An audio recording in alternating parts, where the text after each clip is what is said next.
Okay, so our topic for today is about factoring the quadratic trinomial. Now, what's the difference between our previous topic about perfect square trinomial and today's topic, quadratic trinomial? Okay, so last time, in perfect square trinomial, we involved getting the square roots, no? But this time, there's no square roots here, but okay, we have some steps on how to factor a quadratic trinomial. Okay, so now how do we factor a quadratic trinomial? So when we're factoring a quadratic trinomial, okay, we just have to look for the factors of the last term. Okay, so when you say factors, we just have to think of two numbers that when we multiply, okay, the last term will be the product. Okay, and then we have to look for the factors that when we add, okay, the total will be the middle term. Okay, again, factors of the last term, that will be the sum of middle term. Okay, let's have an example. Okay, so we have x squared plus 5x plus 6. So, based on the steps, we have to look for the factors of the last term, which is 6. So, the factors of 6 are, we have 6 times 1 and 2 times 3.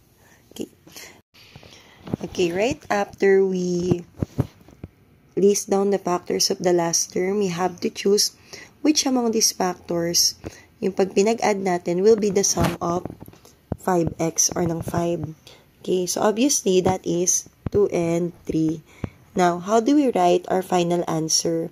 Okay, so our final answer will be in 2 parentheses. Okay, so the first one is we have to factor our first term. Okay, so there will be x and x on the other side. And then, okay, we're going to write down the chosen factor. So we have plus 2 and plus 3. Okay, now, why is it plus? It's because our factors are both positive and there's no problem with that. So, our factored form here now is x plus 2 and x plus 3. Now, how can we make sure that this is the final answer?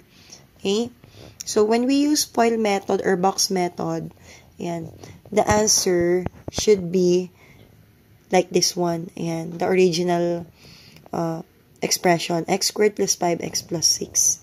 Okay, so if you see your answer, ayan, as you can see, if you multiply 2 and 3, you will get positive 6. But if you add 2 and 3, you will get positive 5. And that's how it works in factoring a quadratic trinomial. Okay, so let's have another example. So we have x squared plus 11xy plus 10y squared. So same process lang po. We just have to list down all the factors of the last term. So we have 10 times 1 and 5 times 2. Okay, but as you can see, we have a variable y squared. So we have to include it also, no? Ayan, so hatiin lang natin si y squared. So, 10y and y na lang po. Ayan. Okay, and 5y times 2y. Ayan. When you multiply it, ayan, you will still get 10y squared. Okay? And then, okay, right after we list down po, we just have to pick which among these factors kapag pinag-add natin. Okay, the sum is 11. Okay, of course, that is 10y times y. Ayan. Okay? So, when you write down our factored form, again, always remember, it's always a 2 parentheses. First one, you have to factor your first term. So, magkabilang x. Okay, then, write your factored answer. So, we have plus 10y and plus y, and that's it. Okay, now, so we have a different case of quadratic trinomial here.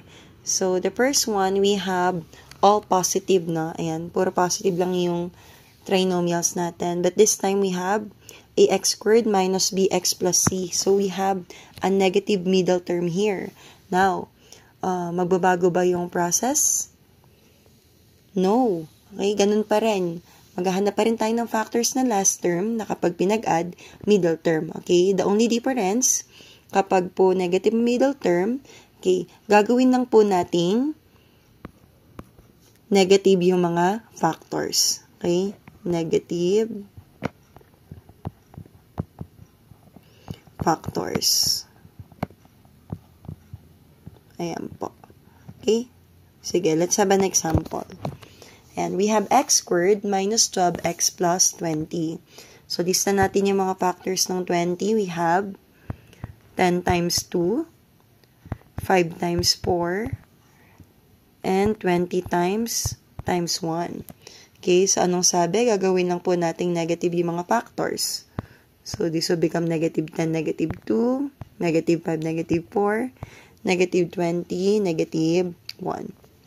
Okay, and then, okay, we have to choose which among these factors kapag pinag-add po natin, we will get negative 12.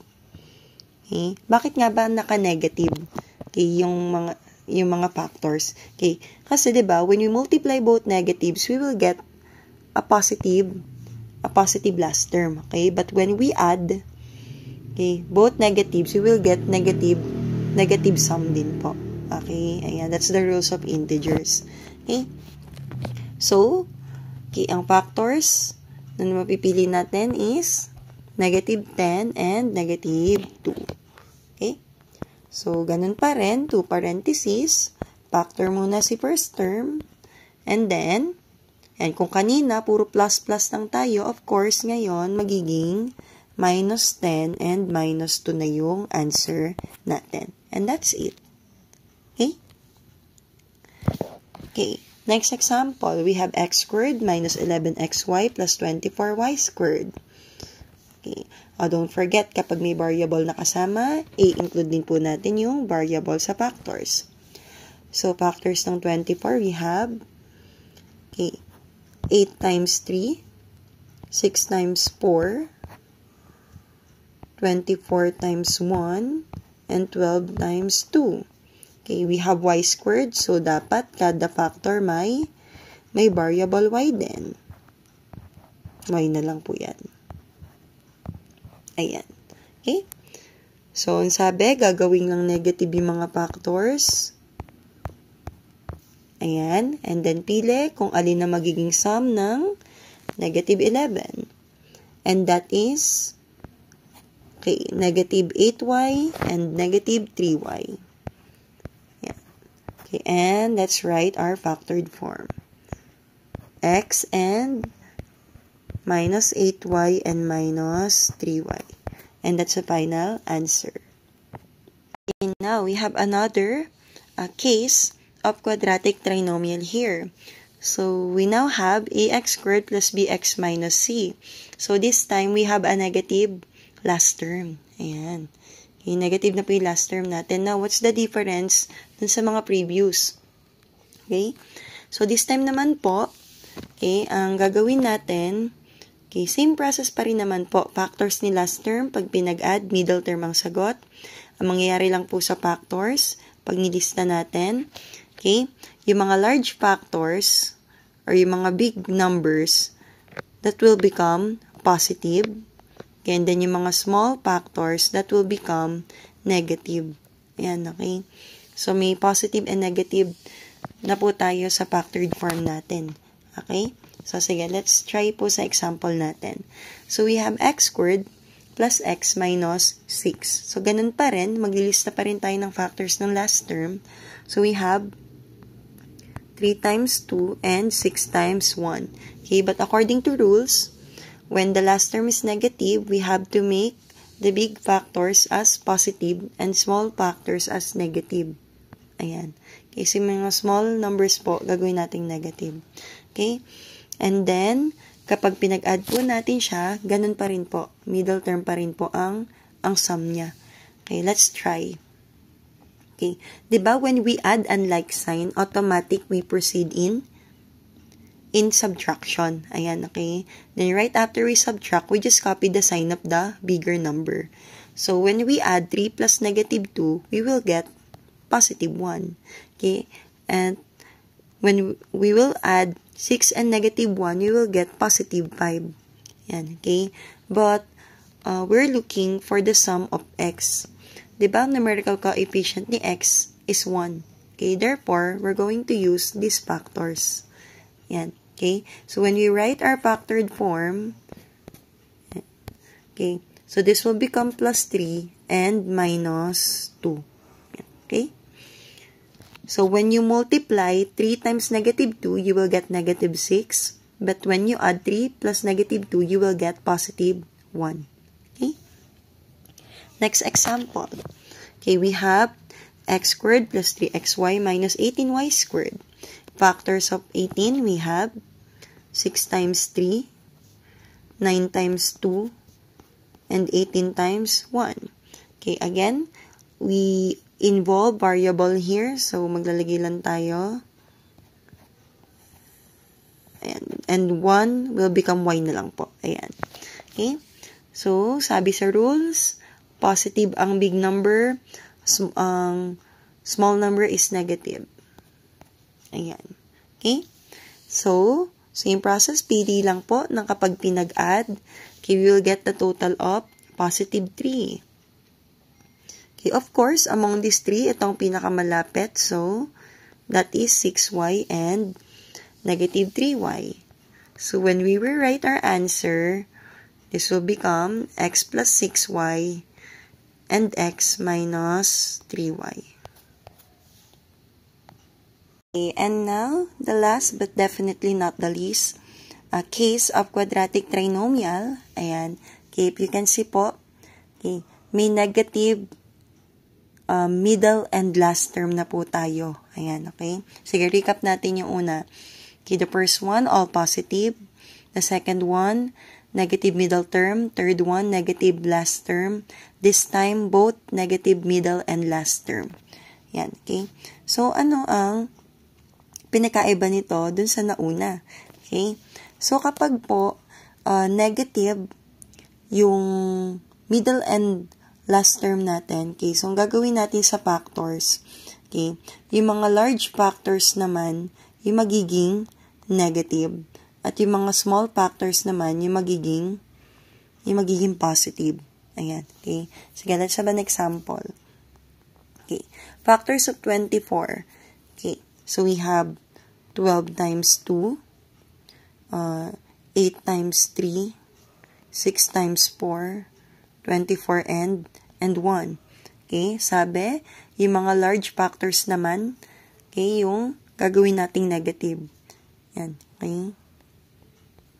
Yan. And of course, the small one naman yung positive. Parang baliktad lang siya ni case 3 wherein negative yung last term. Ayan. Okay. So, when we write our answer, yan, dalawa pa rin po, pero pipili tayo na ang sum ay negative 2x. Ayan. Okay? So, ganun pa rin naman po. Kapag nag-add tayo ng unlike sign, we proceed in subtraction and then copy the sign of the bigger number. So, ang pinakamalapit na sagot dyan for us to get to is negative 6 and positive 4. So, when we write our answer, this will become x minus 6 and x plus 4. And that's it. Okay? Another example, we have x squared minus 2xy minus 15y squared. Okay, factors of 15, we have 5 times 3 and 15 times 1. Okay, there's a variable, so hiwalay lang natin. Okay. Then, sabi, large numbers will be negative and small numbers will become positive. Okay. So, kailangan natin para makuha si negative 2 is eto. Ayan. Okay. Negative 5y and positive 3y. Sulat natin yung sagot. Magiging minus 5y and plus 3y. And that's it. Okay. So, if you learned something, you might want to take this assessment. You may pause this video and try on your own because practice makes perfect. Okay. So, that's it. So, I hope you learned a lot today. Thank you and God bless.